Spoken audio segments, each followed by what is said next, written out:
Circular motion से start करना है। Circular motion is a topic which we have already studied in chapter number 4। Uniform circular motion काफी अच्छे से सीखा था।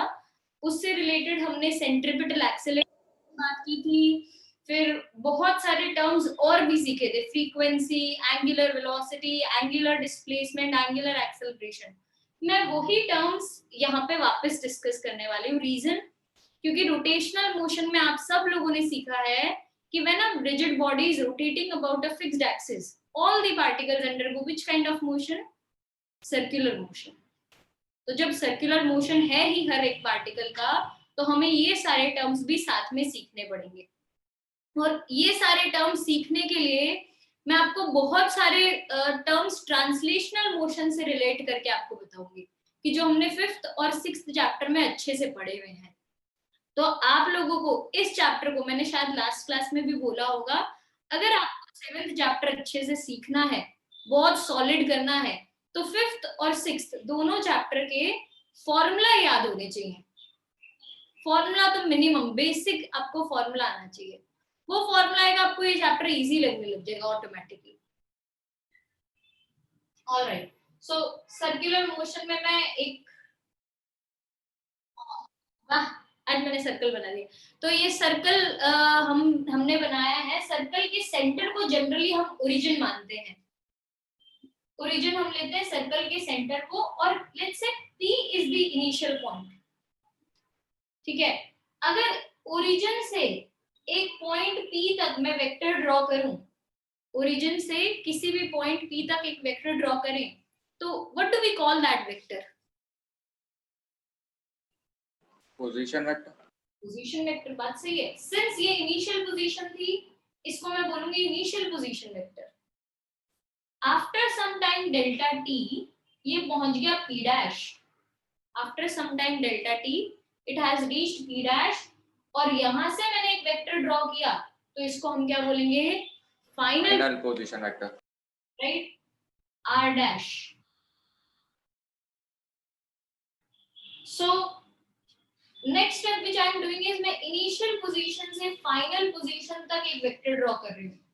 A vector drawn from initial to final position is known as displacement vector.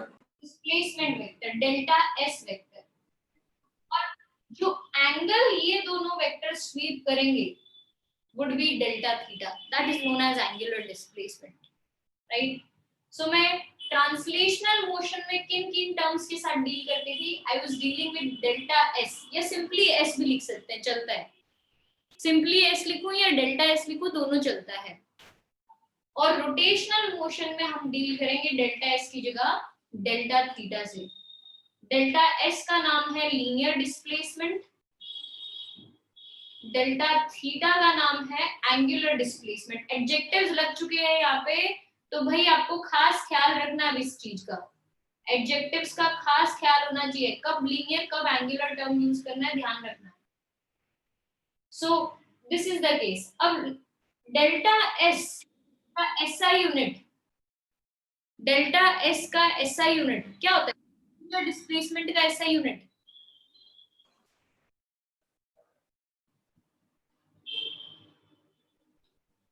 Linear displacement का SI unit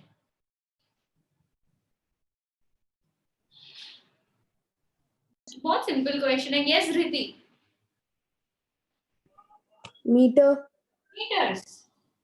linear displacement का SI unit is metres, m से represent करते हैं। एंगुलर डिस्प्लेसमेंट का SI यूनिट क्या होता है? Mrinal? Radians. Radians. Angular displacement का SI यूनिट इज रेडियंस। ये हमारी फर्स्ट क्वांटिटीज का सेट था जो हम ट्रांसलेशनल और कंपेयर कर रहे हैं। हम अगर सेकेंड क्वांटिटी की बात करें तो वो इसी से आगे डिराइव होगी। Delta S delta T, rate of change of displacement with respect to time is known as Nupur. Rate of change of displacement with respect to time is known as velocity. Velocity. लेकिन यहाँ पे adjective लगा देंगे, हमारा adjective बन जाएगा linear velocity. The term would be linear velocity. Kavya similarly guess करना है, अगर ये लीनियर वेलोसिटी है तो इधर कौन सी आएगी? Angular velocity. Angular velocity, perfect. Delta theta by delta T is known as angular velocity. Omega से हम रिप्रेजेंट करते हैं इसको, it is known as angular velocity. इनके हम एसआई यूनिट्स लिखने जाते हैं। Anandita, help me with the SI unit of linear velocity. Metre पर सेकेंड। दूसरी delta theta by delta T में क्या एसआई यूनिट बनेगा? Sanjana, what would be the SI unit? Ma'am radian पर second.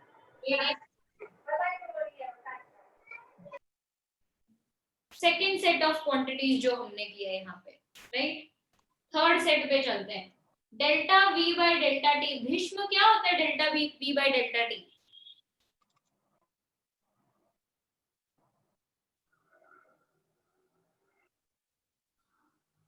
Rate of change of velocity with respect to time. Bhishma answer ही नहीं दे रहा है। Acceleration. Linear acceleration. It would be linear acceleration.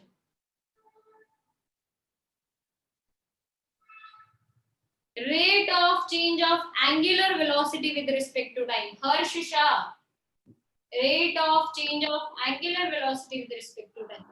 Angular acceleration. Angular acceleration.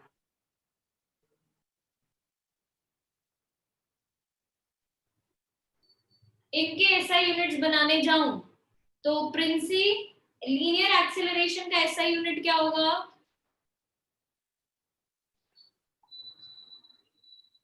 Princy Barot,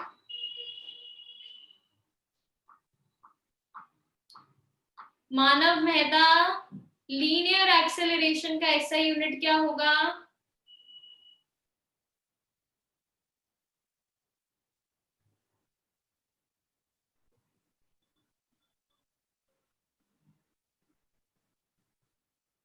Swati ma'am, Princy को remove नहीं कर देना, इसने वीडियो चालू कर दिया लड़की ने, पता नहीं बोल क्यों नहीं रही है फिर ये। अनम्यूट करके बोलना होता है।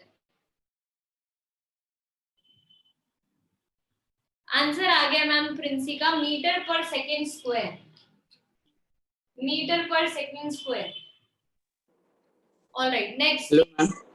Ma'am yes Manav. मैम आपने बुलाया था अभी? यस बुलाया था ना मैम एक्चुअली नीचे गया था, अभी आया।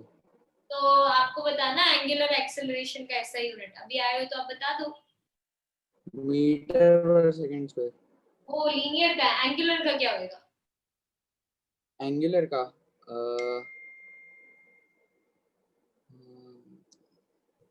गैस करो, अगर ये रेडियन पर सेकंड है तो इसका कितना हो जाएगा?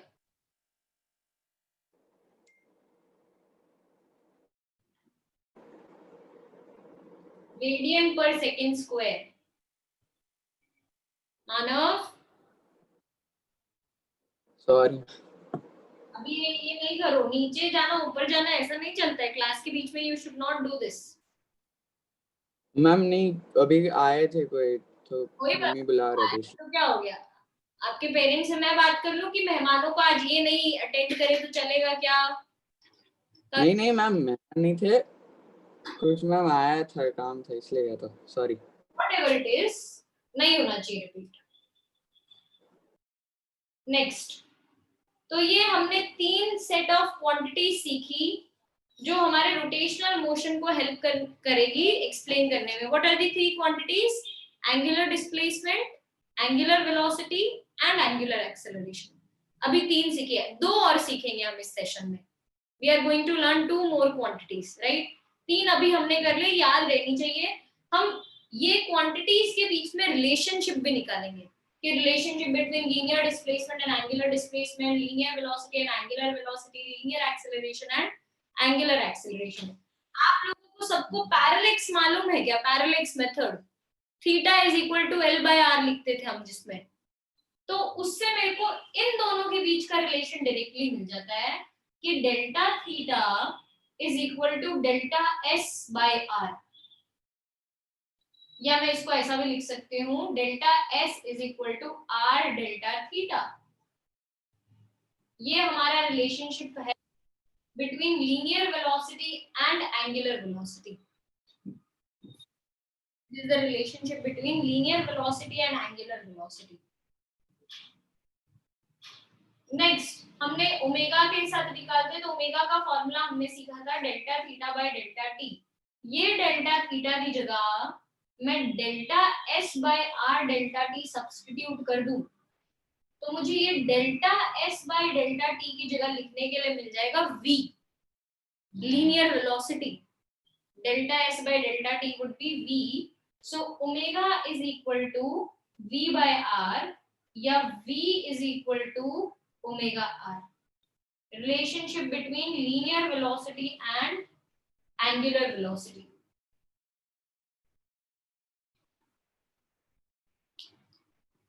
Similarly, a is equal to delta v by delta t, इसकी जगह नहीं ए नहीं लिखना था मुझे, alpha is equal to delta omega by delta T. Delta omega की जगह मैं लिख सकती हूँ delta we by R delta T.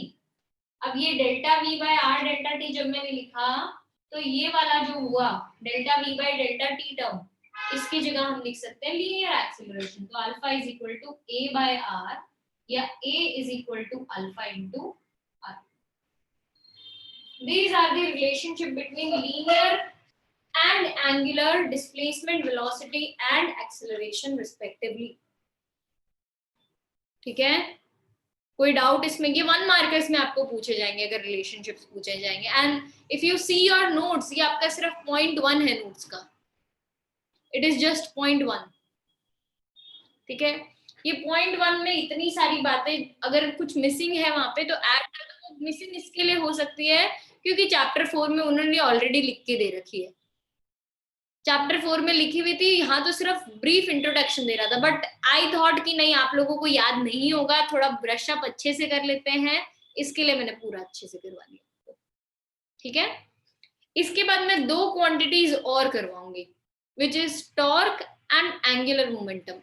But before understanding torque, मेरा एक क्वेश्चन है आप लोगों से, what is the cause of translational motion?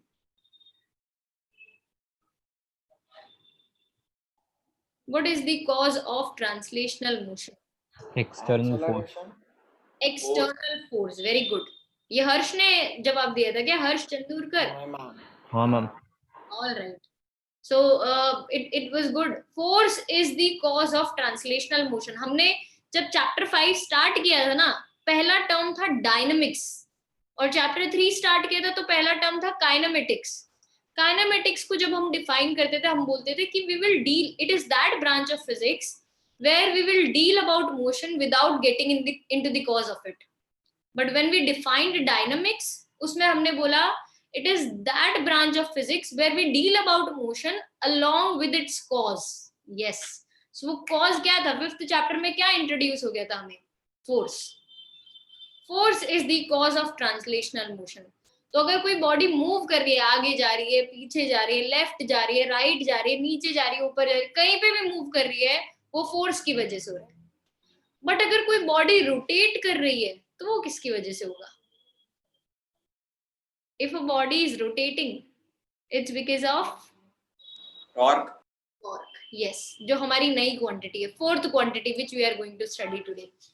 तो torque is the cause of rotational motion.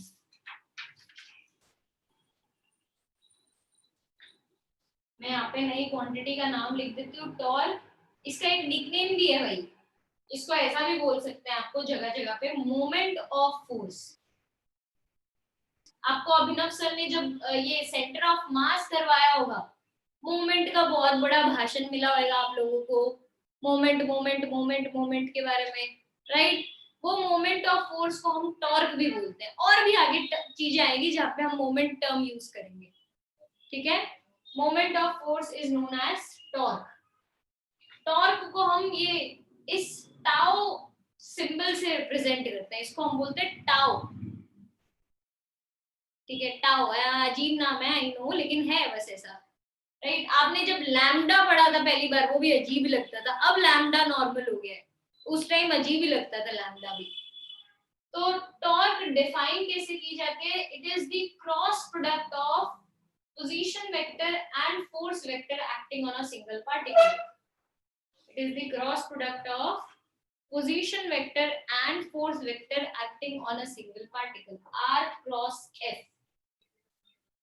अब जिन जिन लोगों को मन में सवाल था ना जब हम क्रॉस प्रोडक्ट पढ़ रहे थे कि मैम ये रोटेशनल मोशन में कहाँ यूज होगा, आप हमें पढ़ाए तो जा रहे हो बट इसका कोई यूज नहीं है रोटेशनल मोशन में। I am showing you the use now. हमें एक ऐसी क्वांटिटी मिली है जो क्रॉस प्रोडक्ट की वजह से डिराइव होती है, इस क्वांटिटी को हम बोलते हैं torque and it is cross product of position vector and force vector. A cross B जब हम लिखते थे, प्रीत पंचाल आपको मुझे आंसर देना है, जब हम ए क्रॉस बी लिखते थे तो ए क्रॉस बी का मैग्नीट्यूड कितना होता था? AB sin theta. Very good, A B sine theta. तो मैम आप ही मुझे बताओ अगर मैंने टॉर्क वेक्टर लिखा है तो टॉर्क वेक्टर में आर क्रॉस एफ का मैग्नीट्यूड कितना होगा? RF sin theta. Very good, it would be R F sine theta. RF sin theta, that would be your answer। बात सही है। भव्या बोध, ये जब हम लिखते थे ए बी साइन थीटा, वहां पे थीटा क्या रिप्रेजेंट करता था? जब हम ए बी साइन थीटा लिखते थे व्हाट वुड थीटा रिप्रेजेंट?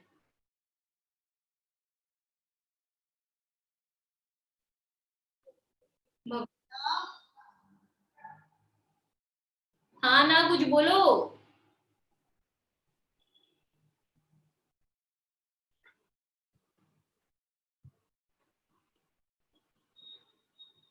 नहीं कुछ नहीं बोलोगे, मना ही कर दिया उसने, वो लड़के नहीं मना कर दिया कि मैं नहीं बोलूंगा। मैं Yash Chaudhary, Yash A B sine theta में थीटा क्या रिप्रेजेंट करता था? वो दो वेक्टर्स के बीच का angle madam. Very good, angle between the two vectors. तो Yash tell me something, what is theta representing over here? Vector R और एफ के बीच का angle, the angle between position vector और फोर्स वेक्टर के बीच का very good angle. It is the angle between position vector and force vector of acting on a particle. Good, very good Yash. ये भव्य को क्यों नहीं बोलना था? गायब भी हो गया लड़का। और हाँ उसका मुझे मैसेज आया है, उसका माइक नहीं चल रहा है। अच्छा अच्छा ठीक है, हाँ तभी वो गर्दन हिलाए जा रहे हैं, उसको पूरा माइक चलाए ऐसा कुछ करे। ठीक है, ऑलराइट। सो ये तो तरीका हो गया। अच्छा धीर, ये टॉर्क स्केलर क्वांटिटी है कि वेक्टर क्वांटिटी है?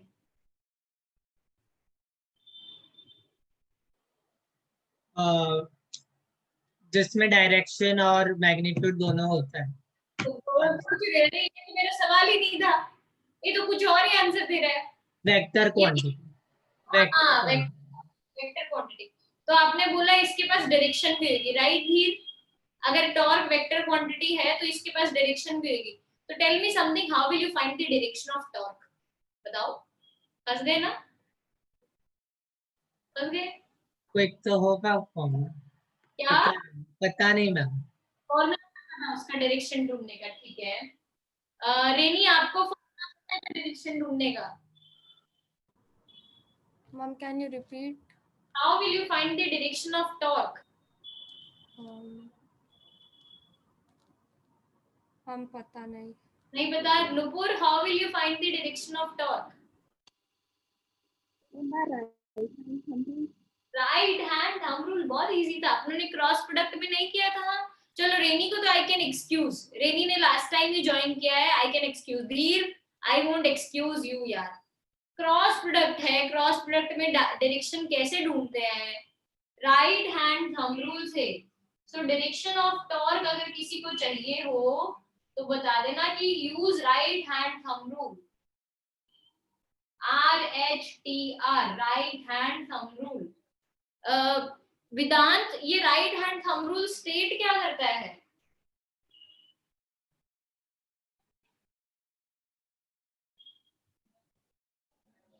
मैम स्टेटमेंट तो नहीं पता पर यूज कैसे करते हैं वो पता है। कर दो, मैंने एग्जैक्ट नहीं चाहिए मुझे, एक्सप्लेन कर दो आप मुझे।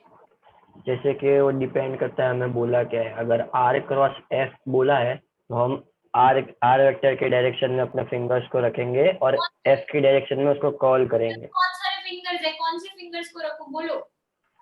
ये 4 फिंगर्स जो होती है ना उसको उस डायरेक्शन में रखो। 4 फिंगर्स है, r वेक्टर के डायरेक्शन में रखो, रखा। उल्टा रखो। हाँ मतलब ऐसे ही रखो, लेकिन वो लेफ्ट हैंड, आपको राइट हैंड रखना है। हाँ, राइट हैंड की 4 फिंगर्स, बात सही है। लेफ्ट की नहीं रख सकते हो भाई, चलते चलते ऐसा मत कहना मैम मैं लेफ्टी हूँ इसलिए मैं लेफ्ट की रखूंगा, नहीं, नॉट अलाउड। राइट हैंड की फिंगर्स, फिर उसको f की डायरेक्शन में कर्ल करो तो जो थंब का डायरेक्शन है वो उसका डायरेक्शन होगा नेगेटिव की। देखो कर्ल भी ऐसे ही क्यों करना है, we need to consider the smaller angle. हाँ हम ऐसा कर्ल नहीं कर सकते r क्रॉस f करके कहीं लेकर आ जाओ, ठीक है। We need to consider the smaller angle between the two vectors. So r cross f में r cross f would be like this and thumb will be pointing inwards, that would be the case। ये तो हो गया direction की बात। Since मैंने direction के बारे में लिखी दी है तो I can also right it is a vector quantity not a scalar quantity. अब मैं इसके SI यूनिट की बात कर लेती हूँ। SI यूनिट बनाना है हमें, Hetvi help me with the SI unit. Force का SI यूनिट क्या? हेलो मैम, न्यूटन पर मीटर स्क्वायर। फोर्स का न्यूटन पर मीटर स्क्वायर होता है। न्यूटन पर मीटर न्यूटन होता है। न्यूटन होता है भाई। फोर्स का SI unit is only Newton's. ये डिस्टेंस का SI यूनिट क्या होता है हेतवी? डिस्टेंस का मीटर। और साइन थीटा का? साइन थीटा का रेडियन। हाँ रेडियन। रेडियन है ना? नहीं, तो यूनिटलेस। यूनिटलेस पक्का? हाँ सही है। It would be Newton into meter only. The unit of torque is Newton into meter. Sin theta has no unit. It is a trigonometric ratio. खाली थीटा होता तो it would be radians, but sin theta है तो इसका कोई unit नहीं होगा, ठीक है। डायमेंशंस में हेल्प करते हैं, टॉर्क के डायमेंशंस लिखते हैं अपने। टॉर्क के डायमेंशंस, तनीषा बताओ फोर्स का डायमेंशन कितना? m/t-2 और ये इसका मीटर का डायमेंशन l L स्क्वायर बन जाएगा। टॉर्क का dimension is same as that of work done. It has the same dimension as that of work done. क्या ये फिजिकली भी सेम है? क्या क्वांटिटी वाइज भी सेम है? No, they are not. कोई आपसे पूछे कि दो क्वांटिटीज हमें ऐसी दे रखी है जिनके SI यूनिट और डायमेंशन सेम है, क्या वो फिजिकली भी सेम होंगे? No they are not necessary, ऐसा बोल देना, ठीक है। ऑलराइट, अब depending on the angle between ये R and F, torque could be maximum as well as minimum. पहले मैं मैक्सिमम का केस कर लेती हूँ। मैक्सिमम के केस में थीटा होना चाहिए 90 डिग्री। जब थीटा 90 डिग्री होगा टॉर्क का value would be maximum which would be equal to R into F। But अगर मैं मिनिमम की बात कर रही हूँ तो मिनिमम के 3 केसेस हो सकते हैं कि या तो थीटा 0 डिग्री हो जाए, या थीटा 180 डिग्री हो जाए, या R ही 0 हो जाए, या R ही क्या हो जाए 0। ये तीनों ही केसेस में टॉर्क वुड बी 0। मैम हाँ मैम अगर R 0 हो जाता है तो सर्कल होगा ही नहीं ना। R 0 हो जाता है तो सर्कल तो रहेगा ही नहीं ना। तो मैंने कहा बोला सर्कल के केस की बात कर रहे हैं। am I talking about a circle or am I talking about rotational motion? हाँ ma'am, rotational motion circular path में होता है ना। नहीं, ऐसा नहीं होता है। रोटेशनल मोशन में हर एक पार्टिकल सर्कुलर मोशन कर रहे होते हैं, बट क्या सारे पार्टिकल्स कर रहे होते हैं? नहीं, कुछ पार्टिकल्स तो रेस्ट पे होते हैं ना। हाँ तो वो जो एक्सिस मतलब हाँ एक्सिस पे होता है। तो अगर मेरा फोर्स एक्सिस पे लगे, समझ गया मैं, समझ गया। ये मेरा एक्सिस है, मेरा फोर्स अगर एक्सिस पे लगेगा बुक कैसे खुलेगी भाई? मैं लगाए जा रही फोर्स, अरे खुल ही नहीं रही है, बदतमीजी कर रही है बुक मेरे साथ, नहीं खुल रही है। समझ गया, okay ma'am. So if you apply all your force on the axis of rotation, then there won't be any torque. जिंदगी लग जाएगी आपकी। आपके घर के दरवाजे होंगे जो ऐसे खुलने वाले, स्लाइडिंग डोर्स की मैं बात नहीं कर रही, खुलने वाले doors, not even smart doors जहां पे आप फोर्स लगाते हो जाके, वो वाले डोर्स की मैं बात कर रही हूँ। उन डोर्स पे आप एकदम एंड पे फोर्स लगाओ, खुलेगा क्या? नहीं। आपका R 0 है, फोर्स 0 हो जाए, टॉर्क 0 हो जाएगा, no rotation will happen. Torque is the cause of rotational motion, if no torque there won't be any rotational motion. समझ आया? ठीक है। और ये थीटा 0 डिग्री और थीटा 180 डिग्री भी ऐसा ही केस है। देखो ये बुक में, ये बुक यहाँ से खुलती है, जब मैं इसको पढ़ के खोलूं ना, बड़े आराम से खुल रही है यार, ऊपर नीचे झूल रही है हवा में, राइट? लेकिन मैं ऐसे फोर्स लगाने लग गई, ऐसे ऐसे, वो ना मना कर दिया भाई, आपका R और F दोनों या तो सेम डायरेक्शन में है या ऑपोजिट डायरेक्शन में है, और R और F सेम डायरेक्शन में हो या ऑपोजिट डायरेक्शन में होगा तो मैं बोलूंगी कि टॉर्क क्या लग रहा है? 0। पैरेलल और एंटी पैरेलल वेक्टर्स का क्रॉस प्रोडक्ट इज 0। समझ आया? पक्का? All right, react with a thumbs up. बहुत टाइम से आप थम्स अप नहीं खेलते, आज सारे थम्स अप खेल के दिखा दो। Yes, react with a thumbs up if you are clear with the concept. अच्छा तो ध्रुमी भी क्लास में आई है, ये ध्रुमी मेरे को लगता है रिपोर्ट डलने के बाद क्लास में आई है ना, रिपोर्ट डल गई ध्रुमी की। रितेश सर बहुत जोरदार काम कर रहे हैं पालड़ी ब्रांच के लिए, सही है। ऑलराइट ध्रुवी, लेकिन बैठ के झूले नहीं झूलने भाई, लिखना भी है साथ में, नोट्स लेके बैठो, नोटबुक लेके बैठो, लिखो भी साथ में, ठीक है? Keep writing. ऑलराइट, अच्छा अब जिनके हैंड रेज्ड है, are you guys having doubts? तो मैं आपको एक एक करके पूछूं? नहीं, अब किसी का भी डाउट नहीं, ठीक है? तो शुड आई मूव अहेड? आप सब लोगों को क्लियर है तो should I move ahead?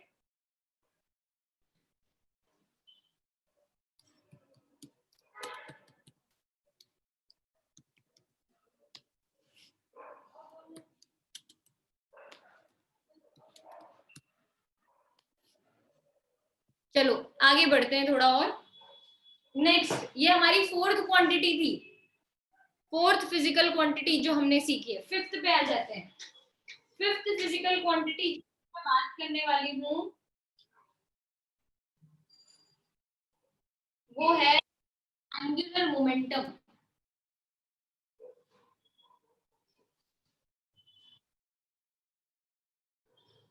Linear displacement नहीं, angular displacement was analogous to linear displacement.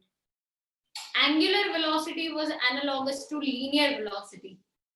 Angular acceleration was analogous to linear acceleration. Torque is analogous to force. Can you guess? Angular momentum is analogous to? सही है Ishani, very good. Yes, Harsh Shah. Ma'am, momentum. Linear momentum. Linear momentum. Sorry. Very good. So angular momentum is analogous. Basically, translational motion में जो काम linear momentum का था, वो यहाँ पे कौन निभा रहा होगा? Angular momentum. वो रोल होएगा angular momentum का. It is denoted by L vector. L इसका डिनोशन है, इसको हम लिखते हैं cross product of R and P. R is again position vector and P is linear momentum. It is the cross product of R and P. By the same logic, जैसा मुझे पिछली बार आप लोगों ने बताया था कि R cross P का मैग्नीट्यूड होता है R क्रॉस F का मैग्नीट्यूड होता है RF sin theta. Similarly R cross P का मैग्नीट्यूड होगा RP sin थीटा। इसको हम ऐसा भी लिख सकते हैं R into MV sin theta. कोई दिक्कत तो नहीं होगी ना किसी को? मैं MV लिख दूं, linear momentum is equal to mass into velocity, right? सारी चीजें बाकी सेम सेम मैं लिखने वाली हूँ. डायरेक्शन ऑफ, यहाँ पे टॉर्क लिखा था, यहाँ पे मैं लिखूंगी direction of angular momentum L is, again हम इसको कैसे ढूंढ सकते हैं, राइट हैंड थंब रूल से. ये मेरा P वेक्टर है, ये मेरा R वेक्टर है और ये मेरा थीटा है. R क्रॉस P करना है. Darsh Shah, you tell me the direction of R cross P here. Inwards होगी कि आउटवर्ड्स होगी? इनवर्ड्स होगी, नहीं मैम आउटवर्ड्स होगी. अरे दो ही ऑप्शन, दोनों बोल दे. Outwards outwards. पक्का? हाँ मैम. आउटवर्ड होगी, बात सही है. राइट हैंड के फिंगर्स को R वेक्टर के डायरेक्शन में रखेंगे, फिर P वेक्टर की तरफ कर्ल करेंगे. Thumb will point in the direction of ये angular momentum R cross P. ठीक है. नेक्स्ट जो मैं लिखने वाली वो है कि ये वेक्टर क्वांटिटी है हमारी, तो क्योंकि डेफिनेटली क्रॉस प्रोडक्ट है तो वेक्टर क्वांटिटी आएगी. SI यूनिट इसका, ये SI यूनिट फॉर्म करने में मेरी हेल्प दिया शाह मैम आपकी. मैम इंटरनल नहीं होगा? नहीं इंटरनल नहीं होगा, और इंटरनल नहीं होता है, इनवर्ड्स होता है. और बीच और में इनवर्ड्स में बोलना अलाउड नहीं है. Moksh, raise hand and then talk. ठीक है. ऑलराइट, अब आपका जो डाउट है वो वेट करना पड़ेगा उस डाउट को. ठीक है, मैं बाद में लेती हूँ. SI यूनिट दिया शाह मैम, आपने भी हेल्प कीजिए SI यूनिट फॉर्म करने में. Yes ma'am. kg metre square पर second. Very good. Kilogram metre पर सेकेंड, इसकी वजह से लीनियर मोमेंटम की वजह से और R की वजह से स्क्वायर और लग जाएगा एक, तो किलोग्राम मीटर स्क्वायर पर सेकेंड. राइट. नेक्स्ट, ये यश कहाँ गायब हो गया? यश चौधरी शक्ल दिखाओ. हाँ, गायब नहीं हो जाओ ऐसे भाई. ऑलराइट. विश्व पटेल, विश्व you help me with the dimensions of this. ml2t-1. ml2t-1, ये भी राइट है. एंड जैसे हमने टॉर्क में बोला कि मैक्सिमम और मिनिमम वैल्यू हो सकता है, सेम लीनियर मोमेंटम में भी, सॉरी एंगुलर मोमेंटम में भी मैक्सिमम और मिनिमम वैल्यू हो सकते हैं. एक साइड मैक्सिमम और एक साइड मिनिमम. मैक्सिमम होने की कंडीशन भी सेम है, theta is equal to 90 degree, और मैक्सिमम वैल्यू होगा R इंटू P, और मिनिमम होने की कंडीशन थीटा या तो 0 हो जाए या 180 डिग्री हो जाए या फिर R 0 हो जाए. तीनों ही केस में एंगुलर मोमेंटम का मिनिमम वैल्यू रहेगा. स्वरा, ये मिनिमम वैल्यू होगा कितना?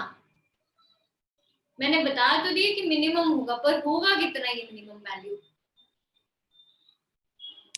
0. 0. Very good.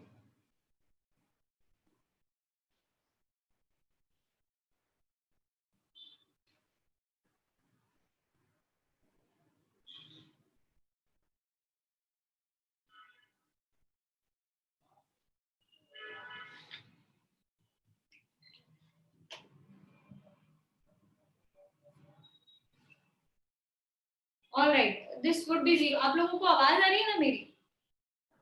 हाँ मैम. ऑलराइट. और इधर भी टॉर्क का जो मिनिमम वैल्यू होगा वो भी होगा 0. दोनों ही केसेस में यहाँ पे आंसर हमारा 0 रहेगा. Am I clear? किसी को कोई डाउट इसमें यहाँ तक? यस, अनुराग बोलिए, आपका डाउट क्या है? आवाज नहीं आ रही अनुराग आपकी, अनम्यूट करना पड़ेगा. मैम अब आ रही है? हाँ अब आ रही है. मैम ये पूछना था ma'am, what is analogous? Ma'am आपने कुछ बोला था मैम ऐसा. एनालॉगस मतलब जो क्वांटिटी, एंड जैसे मेरी जगह पे अभिनव सर पढ़ाने के लिए आते हैं तो हम एक दूसरे के एनालॉगस हैं. एक बैच में जो काम मैं कर रही हूँ वो दूसरे बैच में वो कर रहे हैं, ऐसा वाला केस है. ठीक है. सेम ऐसे ही रोटेशनल और ट्रांसलेशनल मोशन में एनालॉगस होता है कि यहाँ पे कोई और कोई क्वांटिटी होगी जो उसके जैसा ही रोल निभाएगी जो वो किसी और जगह पे निभा रहा था. ठीक है. यस प्रीत कलाल. मैम यस मैम मुझे ये एसआई यूनिट कैसे डिराइव हो वो नहीं समझ आया। कौन से वाला, ये कि ये? Angular momentum. देखो मास की वजह से किलोग्राम, वेलोसिटी की वजह से मीटर पर सेकेंड, और एक और पोजीशन मतलब एक और डिस्टेंस है तो उसकी वजह से meter square, kilogram meter square पर सेकेंड, और साइन थीटा का तो कोई यूनिट ही नहीं होता है। ठीक है, अभी भी डाउट है क्या Preet? No no ma'am. Alright, और किसी का डाउट? अरे बीच में किसको डाउट आया था? मोक्ष जो बीच में बात कर रहा था। क्लियर क्लियर हो गया क्लियर? ऑलराइट, ठीक है। आपको और भी किसी को डाउट है तो अभी भाई मौका है पूछने का, वरना मैं आगे बढ़ रही हूँ, फिर पूछ लो।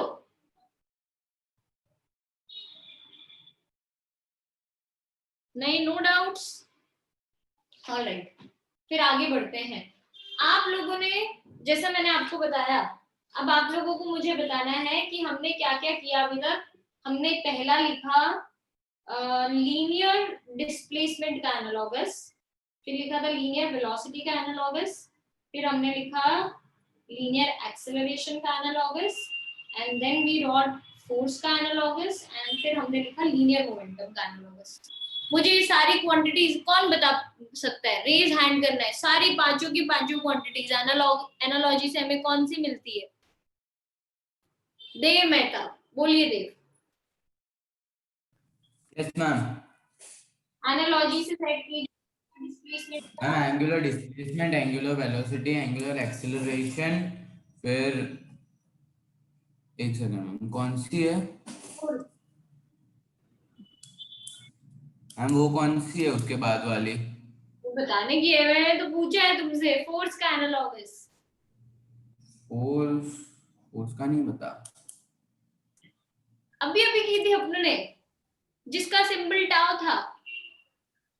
Torque. Next linear momentum, angular momentum. Angular. So S V A F P का सबका एनालॉगस हमने लिख दिया। अच्छा, do you guys know any relation between F and P? Force और लीनियर मोमेंटम के बीच का कोई रिलेशन?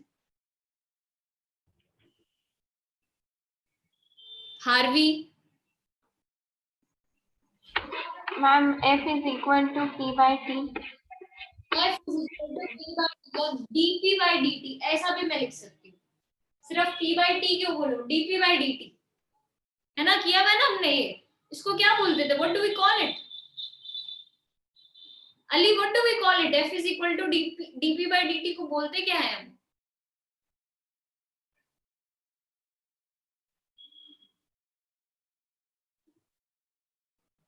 नहीं, अली को नहीं मालूम। मैम आवाज आ रहा है? हाँ आ रही है अभी तो। Differentiation of linear momentum by differentiation of p।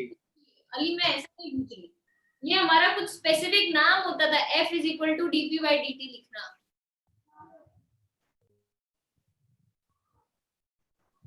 No idea? Mahi Shaikh? Ma'am नहीं पता। Deep Shah? Newton second law. Newton second law of motion. Very good B. Newton second law. अरे बाबा, न्यूटन सेकंड लॉ नहीं मालूम आप लोगों को? ऐसा तो कैसे चले?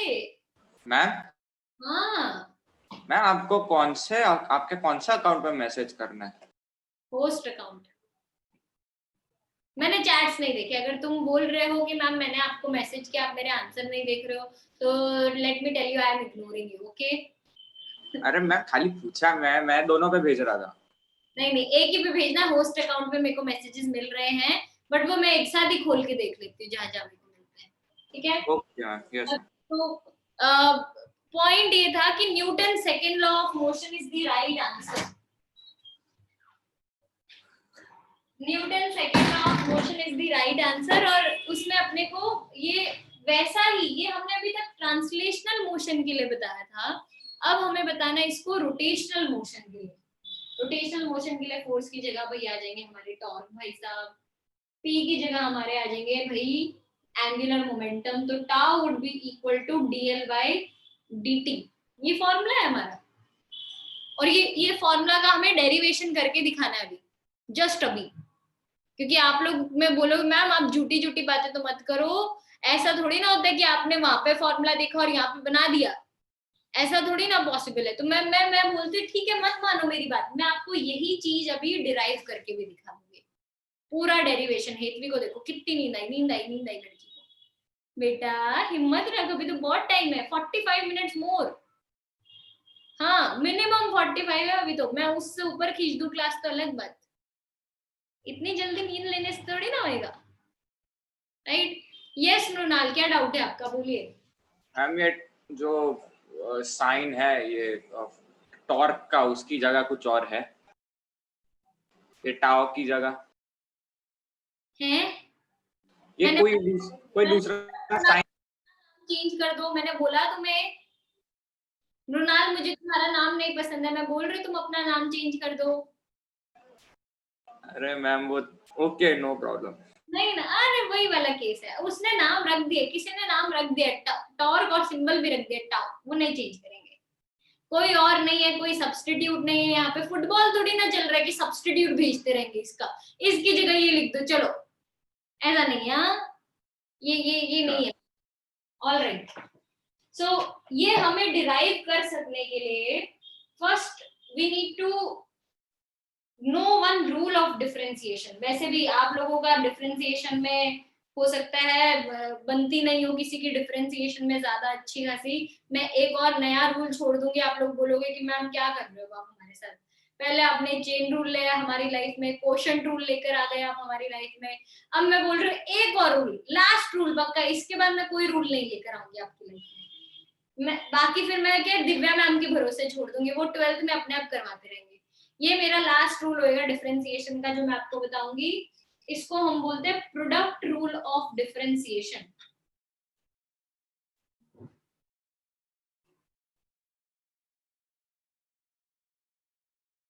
अब product rule of differentiation state क्या करता है कि अगर मुझे दो वेरिएबल्स का डिफरेंशिएशन करना हो x के रिस्पेक्ट में, I need to differentiate two variables with respect to x, मतलब कोई थर्ड क्वांटिटी के रिस्पेक्ट में, तो पहले हम क्या करेंगे, फर्स्ट को कांस्टेंट रखेंगे, सेकंड को डिफरेंशिएट कर देंगे, फिर हम सेकंड को कांस्टेंट रखेंगे और फर्स्ट को डिफरेंशिएट कर देंगे और बाद में दोनों को ऐड कर देंगे। This is what we are going to do, this rule is known as product rule of differentiation. Ma'am फिर से समझाओ ना। यस, अभी मैंने कंप्लीट नहीं किया था यार, तुम मेरे को बोलने तो दिया करो, उसके बाद तुम डाउट मुझे, मैम ये जो आपने लिखा वही समझ नहीं आया। वही मैं कंप्लीट कर रही हूँ, मैं एक रूल को मैं 3 बार तो मिनिमम बोलती हूँ ताकि समझ आए, ठीक है? ऑलराइट, सो फिर से मैं बोल रही हूँ कि अगर हमारे पास दो वेरिएबल हो, पहले क्या होता था, हमें ऐसा दे रखा होता था a इंटू एक्स स्क्वायर का डिफरेंशिएशन। उदय बताओ इसका डिफरेंशिएशन तुम कैसे करते थे, a into x square? Ma'am a constant है इसलिए वो बाहर निकल जाएगा, ठीक है, फिर एक्स स्क्वायर का एक मिनट याद करना पड़ेगा, 2x। हाँ ठीक है, तो उदय इसमें आपने बोला कांस्टेंट था इसलिए बाहर निकल जाएगा मैम, मैं बोल ना तो u कांस्टेंट है ना v कांस्टेंट है, दोनों ही इस बार कांस्टेंट नहीं है, मैं बाहर निकाल नहीं पॉसिबल नहीं। तो जब ऐसा हमें सिनेरियो मिले जब मैं दोनों में से किसी को भी बाहर नहीं निकाल सकती, तो मैं क्या करूंगी, पहले को कांस्टेंट रख के दूसरे को डिफरेंशिएट, फिर दूसरे को कांस्टेंट मान के पहले को डिफरेंशिएट और बाद में दोनों को ऐड कर देने का। Okay, this rule is known as product rule of differentiation. समझ गए? अभी अपने अप्लाई भी करेंगे तो और ज्यादा समझ आएगा। We are going to apply the same rule. Ma'am? Yes. Ma'am इधर खाली dx के साथ ही कर सकते हैं मतलब? अरे नहीं, ये मैं एग्जाम्पल दिया था मैंने, x, y, z, t, a, b, c, जिसके रिस्पेक्ट में तुम्हें डिफरेंशिएशन करना हो तुम उसके रिस्पेक्ट में करो, ठीक है? कोई जरूरी नहीं है x ही होना चाहिए नीचे। Okay. Alright,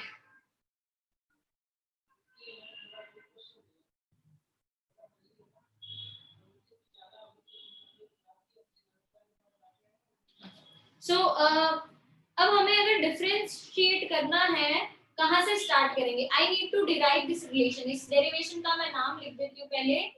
it is the relation between torque and angular momentum, जिसको कुछ लोग प्यार से बोलते हैं Newton's second law of motion in rotational motion. Newton second law in rotational motion, क्या हम ऐसा भी बोल सकते हैं. Now L vector is equal to R cross P. अब इसमें तो किसी को डाउट नहीं है ना, L vector is equal to R cross P. ये भी अभी सिखाया था, डेफिनेशन है L वेक्टर का.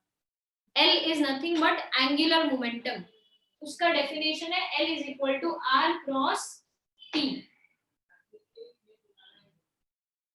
मुझे इसको डिफरेंशिएट करना है with respect to time. I need to differentiate this particular quantity with respect to time t. मैं x के रिस्पेक्ट में नहीं कर रही हूँ, t के रिस्पेक्ट में कर रही हूँ. ठीक है, तो मैं यहाँ पे लिख दूंगी dl by dt और इस साइड लिख दूंगी d by dt of r cross p. d by dt of r cross p.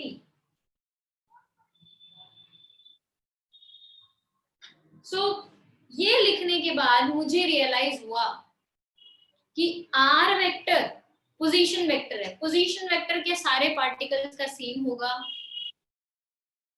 Position particles का सेम होगा. There are infinite particles in a rigid body. Origin कहीं पे भी प्रेजेंट हो सकता है कि सारे पार्टिकल्स का सेम होएगा पोजीशन वेक्टर. नो, नहीं होएगा. बात सही है. No, it won't be same. अच्छा, जब रोटेशनल मोशन की मैं बात करती हूँ, एक वेलोसिटी होती है जो सब पार्टिकल्स के लिए सेम होती है और एक वेलोसिटी होती है जो सब पार्टिकल्स के लिए अलग अलग होती है, डिफरेंट होती है. आपको मालूम है कि शनोफी, आपको मालूम है कि ये which of the velocities is same for every particle? Sorry ma'am. Which of the two velocities is same for every particle and which of the two velocities is different for every single particle if a body is rotating about a fixed axis?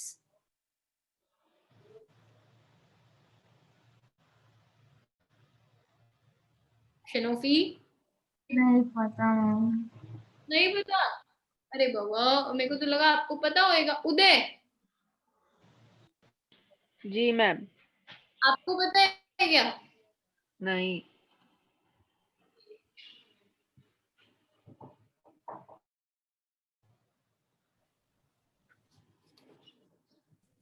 Ma'am बोलो ना फिर से.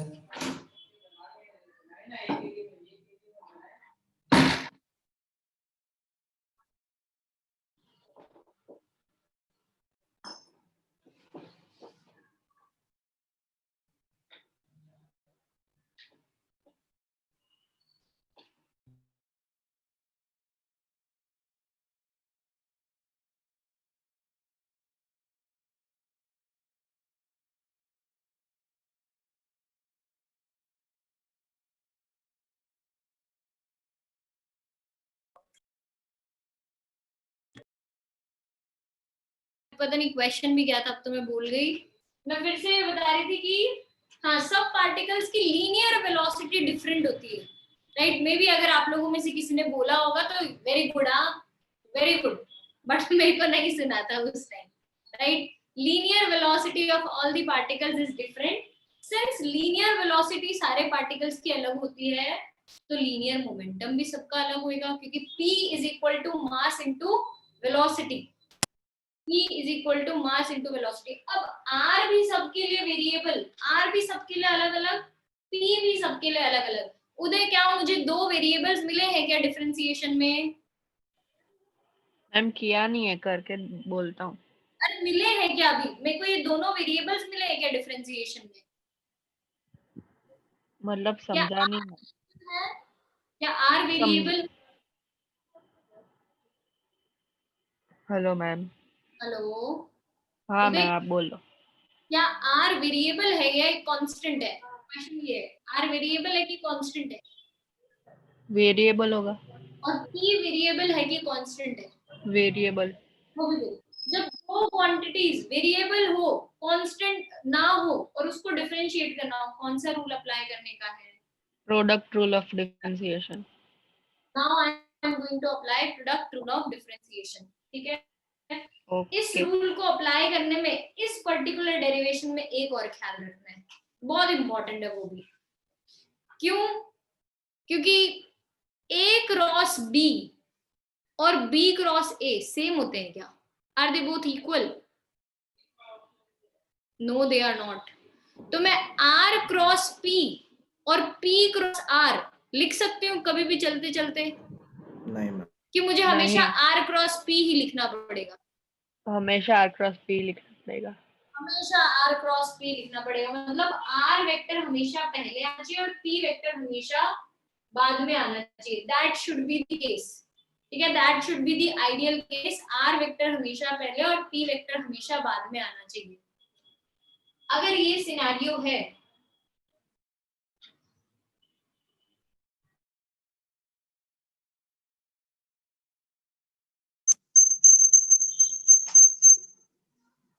Hello, हाँ, अगर यही वाला scenario है कि R वेक्टर हमेशा पहले आना चाहिए, तो मैं इसको लिखूंगी R, पहले लिखा मैंने, R को कांस्टेंट माना और डिफरेंशिएट कर दिया P को।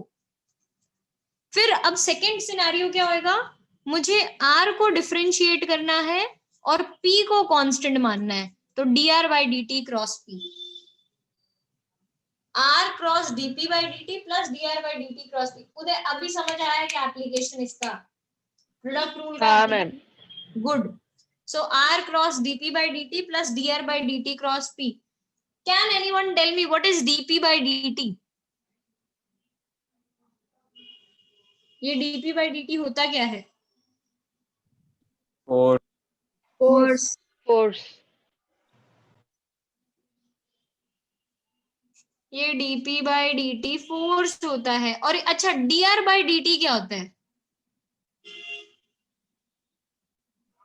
Angular velocity, linear velocity. Linear velocity, sorry, linear velocity, yes. v cross mv आ गया एक साइड, तो एक साइड आया r क्रॉस f, दूसरी साइड आ गया v cross mv। r cross f is known as,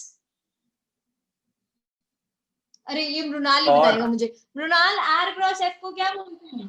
torque. Very good, tau vector. अच्छा, और दो पैरेलल वेक्टर्स का क्रॉस प्रोडक्ट कितना होता है? किसके इक्वल हो जाता है दो पैरेलल वेक्टर्स का क्रॉस प्रोडक्ट? दो पैरेलल वेक्टर्स का cross zero. Very good. So dl by dt is equal to tau, या tau is equal to dl by dt। जो आपसे मैंने प्रॉमिस किया था डिराइव करने का, वही मैंने आपको डिराइव करके दिखाया, आप चेक कर सकते हैं दोनों को। Tau is equal to dl by dt। Ma'am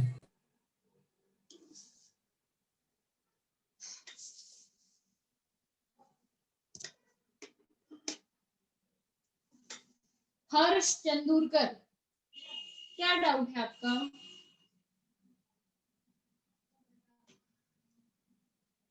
ma'am वो पहले आंसर के लिए ऊपर किया था, डाउट नहीं है।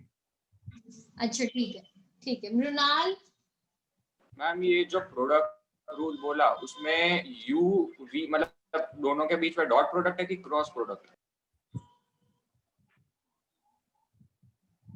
ना तो डॉट प्रोडक्ट है ना क्रॉस प्रोडक्ट है, सिंपल मल्टीप्लिकेशन है। तो मैम तो इधर जब किया डेरिवेशन में तो उधर क्रॉस प्रोडक्ट मतलब ये दोनों में अप्लाई होता है, dot as well as cross? यहाँ पे कुछ भी हो सकता है। अगर डॉट प्रोडक्ट होता तो भी मैं ऐसे ही रूल अप्लाई करती, क्रॉस प्रोडक्ट होता तो भी ऐसे ही रूल अप्लाई होता। तो डजेंट मैटर कि डॉट है कि क्रॉस है। ये सिर्फ इस सिनेरियो के लिए नहीं, ये मतलब हमारे मैथ्स में और भी हमें क्वांटिटीज मिलेंगे जहां पे ये रूल एप्लीकेबल होगा। दो वेरिएबल्स के लिए एप्लीकेबल है ये। ओके। और मैम ये आर क्रॉस पी ही क्यों लिया, वो एक बार बोलोगे?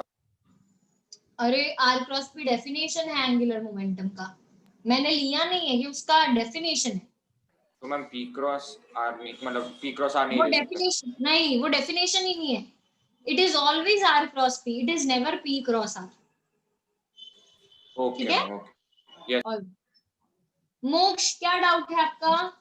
मैम ये आर वेक्टर और पी वेक्टर क्रॉस 2 बार क्यों किया? कहाँ 2 बार किया मैंने? मैम वो ऊपर R vector cross dp by dt, नहीं नीचे नीचे, हाँ उधर। ये तो मैंने रूल अप्लाई किया है, प्रोडक्ट रूल। पहले को कांस्टेंट रख के दूसरे को डिफरेंशिएट, फिर दूसरे को कांस्टेंट रख के पहले को डिफरेंशिएट। प्रोडक्ट रूल अप्लाई किया है मैंने। ओके ठीक है। वेदांत त्रिवेदी। मैम वो लास्ट वाला पार्ट ही नहीं समझ आया, डी एल वेक्टर और D by D T vector. ये उसके ऊपर वो कैसा है? ये वाला कैसा है? वो समझ गया, है, एफ फिर आया ये वी कैसे? आया वो समझ। हाँ आर क्रॉस एफ टाउ होता है, ये तो मालूम है। ठीक है। वी क्रॉस वी मतलब ए क्रॉस ए, आई क्रॉस आई कितना था वेदांत? 0। पैरेलल वेक्टर्स का क्रॉस प्रोडक्ट कितना होता है? 0। तो v क्रॉस v किया तो 0 आ गया अपने को। ठीक है। ऑलराइट। अनुराग। मैम जैसे मैम प्रोडक्ट रूल में हमने एग्जांपल लिया मैम 2 कांस्टेंट का, पर मैम यहाँ पर वेरिएबल फोर्स है मैम, तो भी कांस्टेंट क्यों रखा मैम हमने? मैंने कांस्टेंट का क्या एग्जांपल लिया? मैंने तो बोला ये दोनों वेरिएबल है। जब 2 वेरिएबल का डिफरेंशिएशन हमें करना होता है तो वो इस तरीके से होता है कि हम इसको पहले एक को कांस्टेंट की तरह ट्रीट करते हैं और फिर दूसरे को कांस्टेंट की तरह ट्रीट करते हैं। जो एग्जांपल लिया u और v का, उसमें तो u और कांस्टेंट रखा मैम, तो उसमें I didn't say that. u और v दोनों वेरिएबल थे, उसमें से मैंने पहले u को कांस्टेंट रखा, फिर मैंने v को कांस्टेंट रख के दूसरे वाले को डिफरेंशिएट करके दोनों को ऐड किया। सिमिलरली पहले मैंने r को कांस्टेंट रखा, p को डिफरेंशिएट किया, फिर मैंने p को कांस्टेंट रखा और r को डिफरेंशिएट किया। But I can not change the order of the vectors, हमेशा r ही पहले आना चाहिए, भले डिफरेंशिएट हो रहा हो कि नहीं हो रहा हो। ओके। ऑलराइट।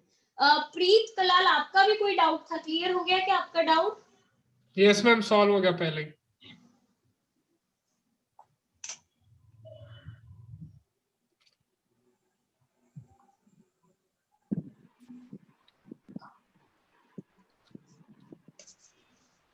ऑलराइट। चलो वेदांत, अभी भी कोई डाउट है कि हो गया है क्लियर?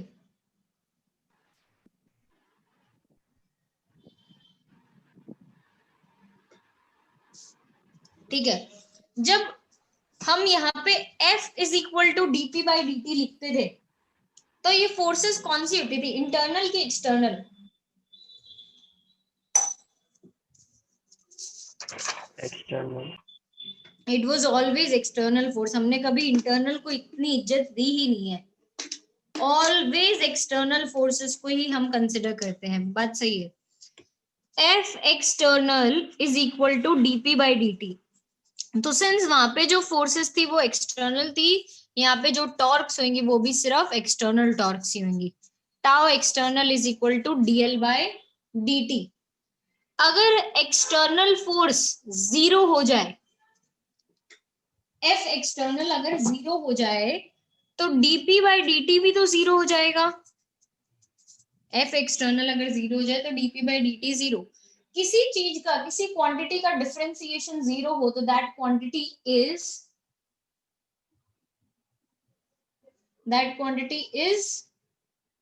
Zero constant. अरे भाई ये 0 कौन बोला? ये 0 कैसे बोल देते अब चलते चलते? हाँ कांस्टेंट होगा।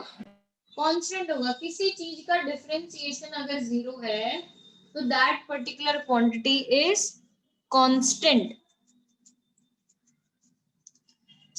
इसको हम पता है क्या बोलते थे, मैं अगर आपको स्टेटमेंट की तरह बताऊं तो statement wise it was when no external force is acting the linear momentum remains constant. इसको क्या बोलते थे, what did we call it? Ma'am एक बार रिपीट करोगे? If no external force is acting the linear momentum remains constant. Sanjana. Ma'am, conservation of linear momentum. Sanjana, very good, very good. It was law of conservation of linear momentum. याद है क्या आप लोगों को? When no forces are acting, linear momentum remains conserved. या linear momentum remains constant. ऐसा भी मैं बोल सकती हूँ, conservation of linear momentum लिखना था. Momentum. Similarly, guess कर सकते हैं यहाँ पे मैं क्या बनाने वाली हूँ? Net torque zero. Net torque zero तो dl by dt zero, dl by dt zero तो l वेक्टर रिमेन्स कांस्टेंट. इसको क्या बोलेंगे, ये मेरे को नूपुर ही बताएगी. नूपुर, इसको क्या बोलेंगे?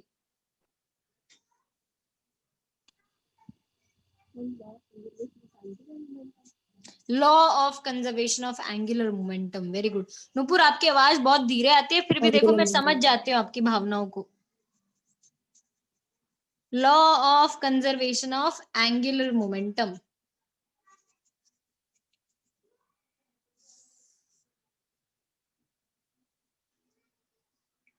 Is that clear to everyone? कोई डाउट इसमें किसी को? नहीं मैम. ठीक है, ये हमारा ऑलमोस्ट पूरा सेशन हो गया, सिर्फ एक टॉपिक को छोड़ के, वो भी अभी अपने खत्म करेंगे. एक सिर्फ एक डेरिवेशन बाकी रहा, बाकी पूरा सेशन कर दिया अपने 7.3. और इस सेशन में न्यूमेरिकल कितने गिनो? 14 और 15. दो न्यूमेरिकल्स है, सिर्फ दो क्वेश्चंस, और वो भी बहुत इजी हैं. फटाफट वो दो न्यूमेरिकल खत्म करते हैं, फिर हम एक वो डेरिवेशन करेंगे. ठीक है, धीर ऐसे मना करने से नहीं चलेगा. 6:10 ही हुआ है भाई, 6:30 तक की क्लास होती है. छोड़ दो जल्दी. नहीं, बिल्कुल भी नहीं. What I can do for you guys is, what I can do for you guys is I can give you a break of 5 minutes. जाओ 5 मिनट का ब्रेक लो, फिर वापस आ जाओ. ठीक है, हम उसमें का क्लास का टाइम ज्यादा हो जाता है. हमें नेक्स्ट पहले तो दो न्यूमेरिकल्स करने हैं, question number 14 and question number 15. फटाफट होमवर्क शीट 7.3 निकालो और क्वेश्चन नंबर 14 से अपने स्टार्ट करते हैं.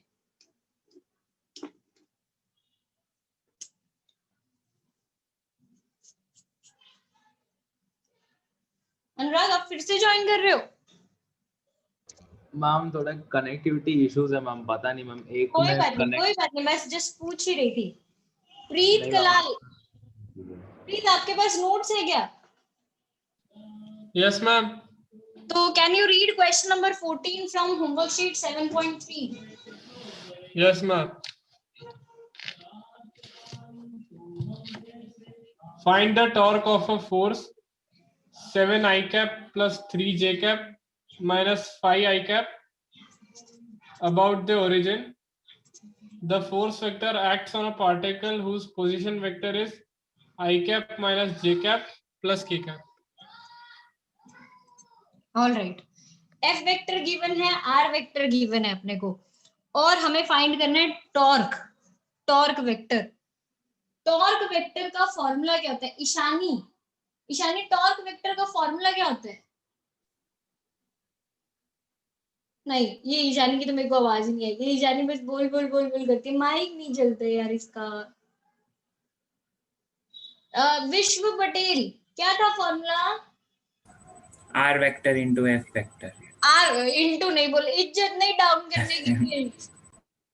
इंटू नहीं बोलने का, क्रॉस. इज्जत दो भाई, cross. Yes, it is not simple multiplication, right? और ईशानी आपका आंसर भी गलत है.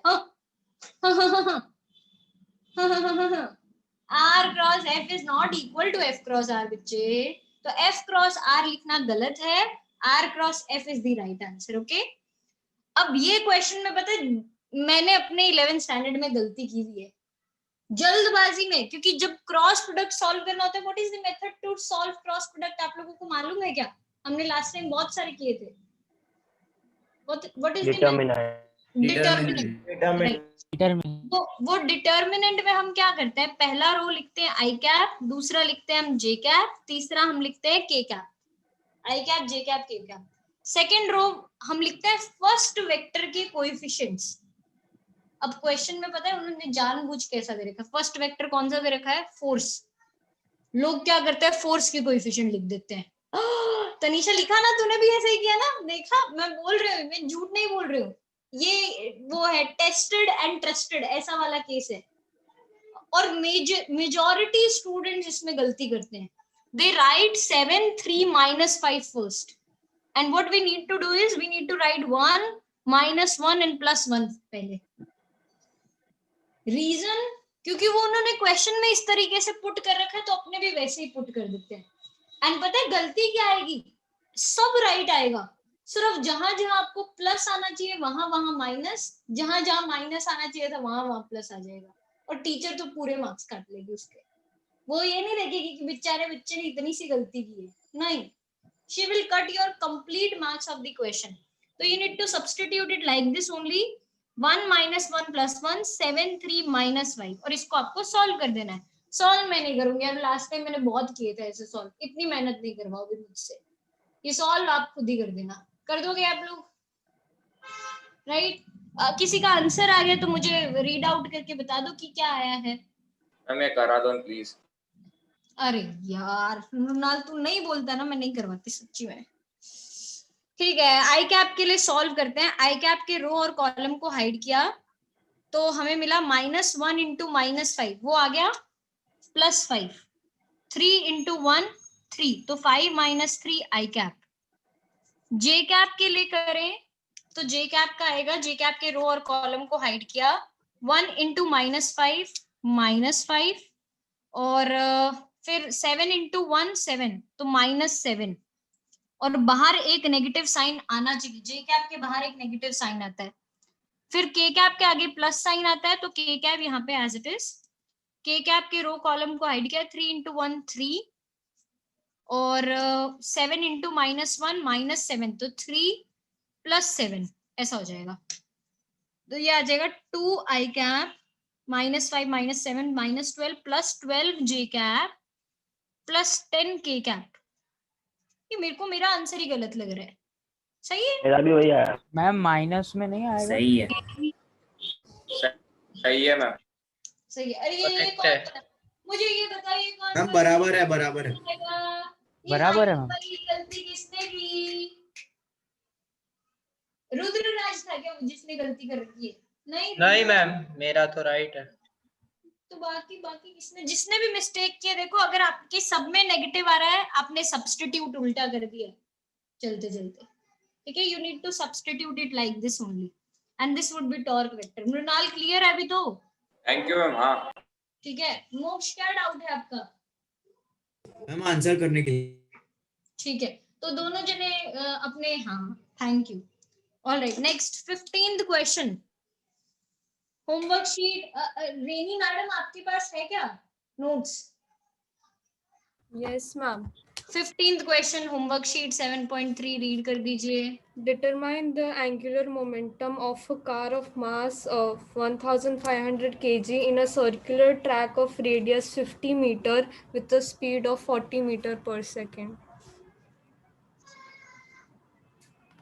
यार मैंने बहुत चीजें मिस कर दी। रेनी प्लीज चेक करना मेरा इन्फॉर्मेशन जो मैं लिख रही हूँ वो सही है क्या? वेलोसिटी आपने बोला 40 मीटर पर सेकेंड, यस 50 मीटर, और मास 1500 kg, ठीक है। ऑलराइट, अब मुझे फाइंड करना है एंगुलर मोमेंटम, रेडियस। यस बोलिए मैम, इधर डायरेक्ट वो एमबीआर वाला फॉर्मूला हाँ वही लगेगा। अपने को मैग्नीट्यूड ही ढूंढना है इसमें। एंगुलर मोमेंटम का फॉर्मूला होता है आरपी साइन थीटा। वेलोसिटी हर एक पार्टिकल की होती है टेंजेंशियल। अगर आप कार के व्हील्स की बात करो, वेलोसिटी हर एक पार्टिकल की टेंजेंशियल, और पोजीशन वेक्टर है रेडियस के अलोंग। तो आर और वी में कितना एंगल बन रहा है? 90 डिग्री। तो यहाँ पे आ जाएगा आर एम वी साइन 90। सारी वैल्यू सब्स्टिट्यूट कर देंगे। आर की जगह 50, एम की जगह 1500 और वी की जगह 40, साइन 90 का 1। 5 into 4 2 20 20 into 50 300 3 into 10 raised to 6 6 होएगा कि 5 होएगा 6 होगा 6 5 4s are 20 20 15s are 300 मैंने क्या मिस कर अच्छा एक जीरो इसका ही मिस कर दिया ठीक है किलोग्राम मीटर स्क्वायर पर सेकेंड तो ये हो जाएगा 3 into 10 raised to 1 2 3 4 हाँ 6 किलोग्राम मीटर स्क्वायर पर second this is angular momentum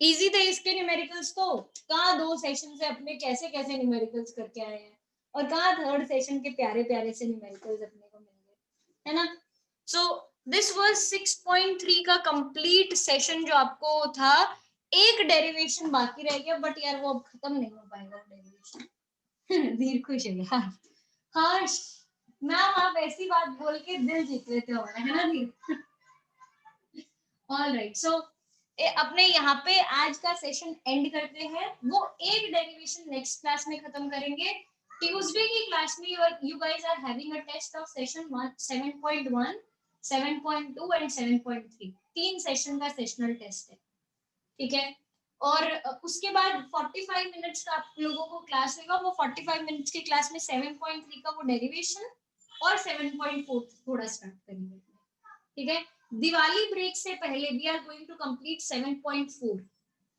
इतना हम खत्म कर देंगे फिर हम दिवाली ब्रेक में मैम कब से है Diwali vacation next Saturday ma'am next Saturday से हाँ नेक्स्ट सैटरडे से